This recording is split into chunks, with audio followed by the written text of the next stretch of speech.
Welcome back. You're listening to the discussion, Meeting the Need for Offensive and Defensive Cyber Teams, sponsored by Raytheon Intelligence and Space on Federal News Network. I'm your host, Jason Miller. My guests today are John Check, the Executive Director of Cyber Protection Solutions at Raytheon Intelligence and Space, John DeSimone, the President of Cybersecurity Intelligence and Services at Raytheon Intelligence and Space, and James Thompson, the Director of the RI&S Offensive Labs.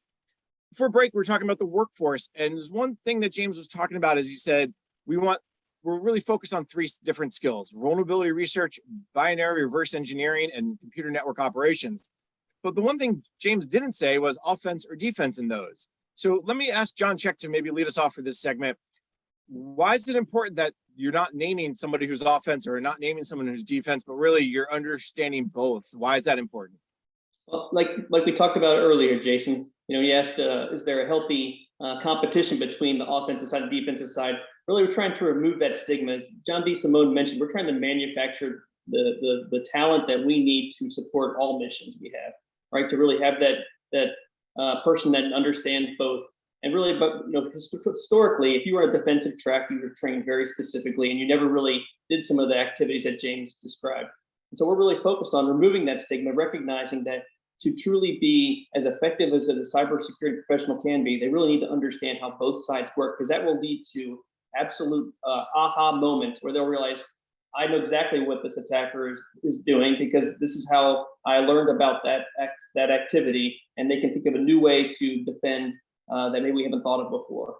So it's 100% trying to remove that stigma of, are you offense or defense? You know what? Everybody should be a bit of both from our perspective, and that's really the talent we're trying to manufacture. Yeah, and this is James. I want to add a little bit to what John was saying. The combination of offense and defense is both direct and indirect with some of the work that we're doing. By indirect, for example, a defensive researcher is going to benefit greatly from understanding how an attacker builds, attack trees, which vectors are most likely to be followed, the tools that are used, the techniques that are used, and just getting an understanding of who's going to be, attempting to breach the system. A more direct, method of that combination can be seen in some of the research that we're doing, what I'll call more of an active defensive posture, where as a malware infects a system, we can attack that malware directly. We can go offensive, against this intruder, as a means of active defense. So, again, the benefits from combining offensive and defensive postures and skills really is broad sweeping. And James, traditionally, if you were trained as a defensive cyber person, did you not understand, or you only had a minimal understanding of how an offensive cyber person thinks? And you were, defense is put the walls up, dig the deeper mode, right? We can use all those analogies we've used over the years, but you didn't really maybe get in the mind of that offensive attacker. That's correct. Typically the training would be more focused on, what are the proven techniques, tools, tradecraft that have proven valuable with a defensive posture, and that's where the focus would really be applied.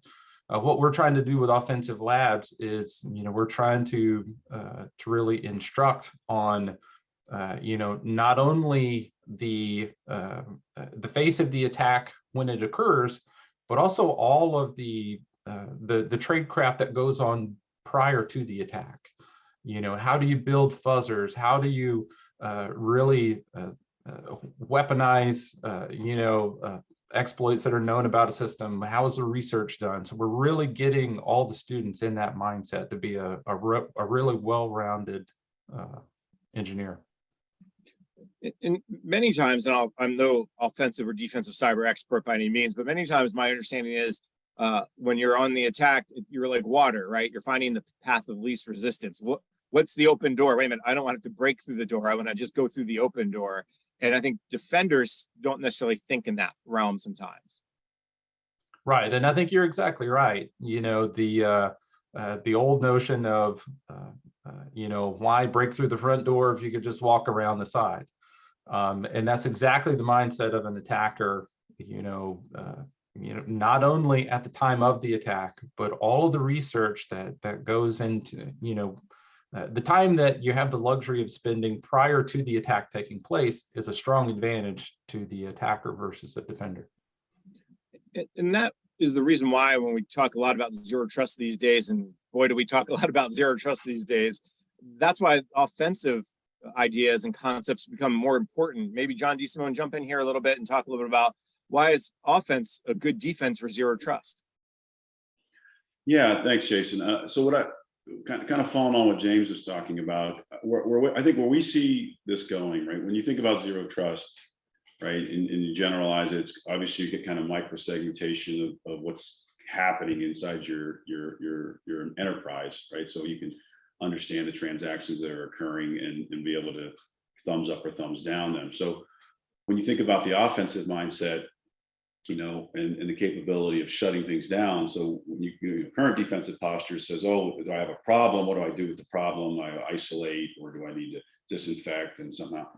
But again, as I said, in the last segment, you may want to take an offensive view to that too, and say, look, if I've got an infected PC, I've got a transaction that's moving, funny, I'm not clear with, do I want to do some form of denial of service to that PC or that network segment, or even a broader range, to keep the infection from spreading? And then not only that, if I can find the command and control apparatus that's dealing with that malware, and adjacent to shutting it down at the source, turn around and do a denial of service back, so you can shut down the comms, or you can turn around and think about how, if you really understand it, you can turn around and spoof it, and you can become the command and control apparatus for the malware and handle it so it doesn't exfil a lot of the data out of your system. So if you think like an offensive mindset, and you figure out inside of your own enterprise, and you have the luxury of a zero trust architecture, it gives you a lot more capability and a lot more opportunity to defend yourself and to stop attackers inside and outside of your network. Yeah, and this is James. I want to add a little bit to what John was talking there. Not only do you have the benefit of, an offensive mindset, but now you can also bring in offensive tools, tools that were traditionally used for an offensive, purpose for that defensive posture, whether it's hardware virtualization or, a whole host of other tools. Now you have a broader toolbox at your defensive, positioning. The tools are key here too, because in many ways, and I think it was James, you may have said this earlier, but it may have been somebody else. This idea that they're never going to have enough workers, you're never going to be able to hire. I think John DeSimone was saying that there's this huge competition for not just cyber experts, but for technology employees across the board. So the tools have to play a bigger role. And I think when we talk about zero trust, that brings in a lot of these tools, whether it's continuous monitoring or asset management or the like.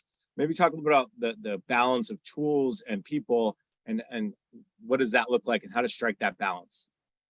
Yeah, Jason, this is John. I'll jump in, and then I'll let John Check kind of get in, because I know he's been heavy into a lot of the tools in his business. I think if you break it into two aspects, right? You still have your defensive tools, and those tools are meant to, and it's, well, you step back. I think across the defensive and offensive, you have a data thread, the understanding and the data analytic piece. You have some common tool sets that have to be there. And I think if we can make advancements, and I think as we continue to push on the AI piece of on the data analytics front, you're gonna advance both the offensive defensive mission. And then I think as they come together, as we talked about in zero trust, it's going to be more beneficial. So you're going to need to push tools to help handle the massive amounts of data that's coming in. So to give the alerts and the kind of the old school core mission of the defensive cyber engineer. I think on the offensive side, it's the same thing. I think there's going to be a new front of tools developed where, I'm not saying you're going to see it, but I guess maybe I am saying it. You're going to see kind of commercialized offensive capability tool sets to be run inside of people's enterprise. I think that's where the future is going to have to go, where obviously there's no offensive tools on the market, but I think that's what's going to have to happen, and it'll be bolt on to these defensive systems to allow you to do things inside your own network to give you faster response time. So I think those tools are the new kind of market of things that'll be out there, and but they're not going to replace defense. They'll augment the current stacks that are out there, all with the common thread of how do you do more, get more accomplished with less personnel. John, you want to? Yes, sir, do. This is John Check. So really, one of there's no doubt there are plenty of tools out there for people to decide to use.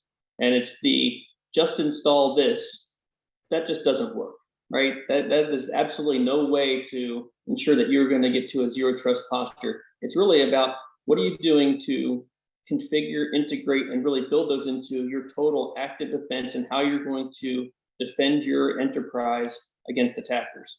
And so if you have a blind spot to taking an offensive mindset to how can you actively attack those attacks when they're within your enterprise, you're really missing a key part of what your defensive posture needs to be. And getting back to, well, how do you do that? And one of the key aspects of proliferating the good tools as fast as we can, the Achilles heel and the bottleneck every time is having people that truly understand how that tool would integrate within an environment, because every environment's different. Everybody's at a different level of maturity within their cybersecurity enterprise, and zero trust is a great example of that, right? Where there's certainly people that are out ahead of that and people that are just in the, figuring out what zero trust is, despite all of our best efforts to use it in every sentence we speak these days. So it's really all about, for me, that offensive side. That's just a critical part. And so what we've really focused on the things that we have been using in the past, and using those tools, repurposing them to do the same thing except to defend networks. I really see that as a critical aspect. And that all ties back into us, building that talent base that we know is going to have to be there to support these tools and get out of the just install environment to all the other activities you need to do after you've installed something, right? The implementation, the care and feeding of something, right? The maintenance of once you've had, and then the sunsetting, and what's the next thing you're going to replace it with once that tool is overcome by events or is aged out. Certainly with this pace of cyber, that happens with a great level of frequency, and you want to be as agile as you can to bring in that next capability that's really going to be effective for you. John, you brought up some great points there. Be agile, understand what active defense is, and of course, the combination of tools and people.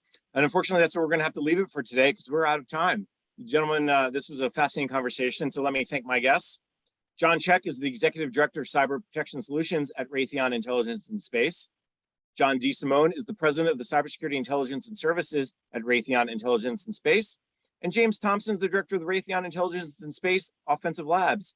John, James, thank you so much for taking the time today. Thanks, Jason. Thank you, Jason. I'm Jason Miller, and you've been listening to the discussion, Meeting the Need for Offensive and Defensive Cyber Teams, sponsored by Raytheon Intelligence and Space on Federal News Network. For more on this discussion, visit federalnewsnetwork.com and search Raytheon Intelligence and Space.